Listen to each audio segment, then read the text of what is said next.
की मदद चाहिए हो तो तुम हमें बता सकती हो, हम तुम्हारी मदद करने की पूरी कोशिश करेंगे और हाँ, अगर तुम्हें कोई पसंद है हम तुम्हारी बात भी करवा सकते हैं।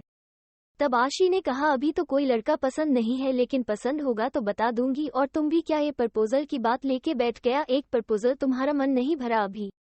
तभी ये बात सुन के मोहित और ध्रुव दोनों का ही मुंह उतर गया। ये देख के आशी ने कहा, तुम दोबारा से ये बात सुन के रोने जैसे हो गए। चलो मैं तो दोबारा से इस बात को नहीं करूंगी, लेकिन बाकी सबका क्या करोगे? तब क्या ऐसी रोने जैसी शक्ल बनाओगे ताकि और लोग तुम्हें और परेशान करें? चलो अब दिन भर यहाँ पर मत बैठो, क्लास में चलते हैं, वहाँ पर बाकी सारे टीचर भी आ गए होंगे, उसके बाद वैसे भी घर तो जाना है ही। फिर तीनों लोग उठकर क्लास की तरफ चलने लगे।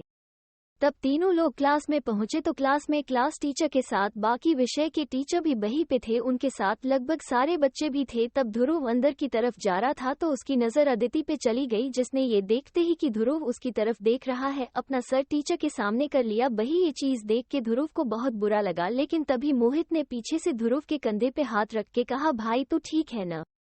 तो ध्रुव ने अपनी गर्दन हिलाई। वही दूसरी तरफ ये सब देख के शिवम के चेहरे पे एक कुटिलता भरी मुस्कान आ गई, ये सोचकर कि उसका फेंका हुआ पत्थर सही जगह जाकर लगा है।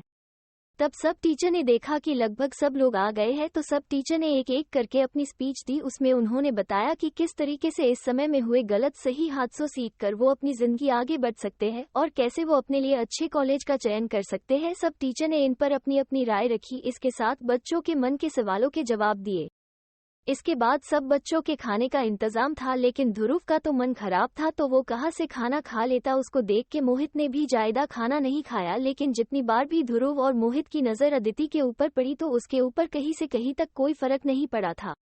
ये पूरा कार्यक्रम करीब 2 से ढाई घंटे चला। उसके बाद ध्रुव और मोहित ने आशी को बता दिया कि उन्हें अपनी बहनों के साथ जाना है, तो वो लोग जा रहे हैं। तब ये बात आशी ने सुनी तो उसने भी ध्रुव से कहा, ठीक है ध्रुव, अपना ख्याल रखना। और ये कहने के बाद आशी भी दूसरी तरफ चली गई। ये देख के मोहित ने कहा, चल भाई हम भी अपने रास्ते चलते हैं।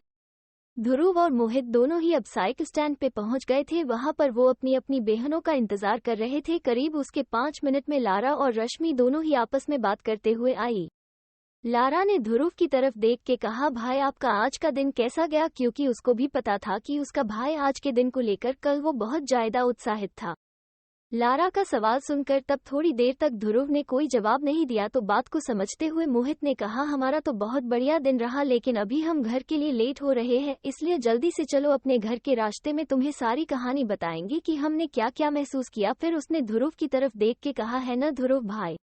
तभी ध्रुव ने मोहित की बात सुनकर एक अपने चेहरे पे मुस्कुराहट लाते हुए कहा, हाँ जरूर भाई, आखिर हमारी छोटी बहनों को भी पता लगना चाहिए, आखिर हमारे बारे में जानने का हक इनका भी तो है। और ये कहने के बाद ध्रुव अपनी साइकिल निकालने लगा, क्योंकि अगर ध्रुव ज्यादा देर वहां पर खड़ा रहता तो उसे की बहन को पता ही चल जाता कि कुछ गड़बड़ है, क्योंकि आखिर दोनों बहन भाई बचपन से साथ में थे, इसलिए एक दूसरे को अच्छे से समझते हैं। थोड़ी देर बाद वो चारों अब सड़क पर थे अपनी अपनी साइकिल पर। तभी मोहित की बहन रश्मि ने मोहित से कहा, मोहित भैया आपने कौन सा सब्जेक्ट पढ़ाया और कौन सी क्लास में? तब मोहित ने जवाब देते हुए उससे कहा, मैं फिजिक्स का टीचर था और मैंने 10वीं क्लास के बच्चों को पढ़ाया, गुरुत्वाकर्षण के बारे में पढ़ाया। उसके बाद रश्मि ने ध्रुव की तरफ देख के पूछा, और ध्रुव भैया आपने कौन सा सब्जेक्ट पढ़ाया और कौन सी क्लास में? ये बात सुन के लारा भी ध्रुव की तरफ उम्मीद से देखने लगी कि उसके भाई ने क्या पढ़ाया होगा। लारा की ऐसी नजर देख के और रश्मि का सवाल सुनकर ध्रुव ने एक लंबी सांस ली, फिर उनकी तरफ देख के कहा, मैंने क्लास 9 के बच्चों को कंप्यूटर पढ़ाया और उसमें भी मैंने कंप्यूटर के इतिहास के बारे में पढ़ाया। तब लारा ने ये सुना तो उसने कहा, कितनी बुरी बात है ना रश्मि की हम दोनों के भाइयों में से एक भी हमारी क्लास में पढ़ाने के लिए नहीं आया। तभी रश्मि ने लारा की बात सुन के कहा, ये तो बात तेरी ठीक है, लेकिन जो हमारी क्लास में पढ़ाने आई थी वो दीदी भी काफी अच्छा पढ़ा रही थी और दिखने में भी काफी अच्छी थी।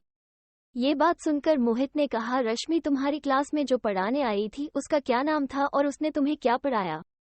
मोहित की बात सुनकर रश्मि ने कहा, बड़े भाई उन्होंने हमें इंग्लिश पढ़ाई और उनका नाम। थोड़ी देर सोचने के बाद रश्मि ने याद करके कहा, उनका नाम उन्होंने अदिति बताया था।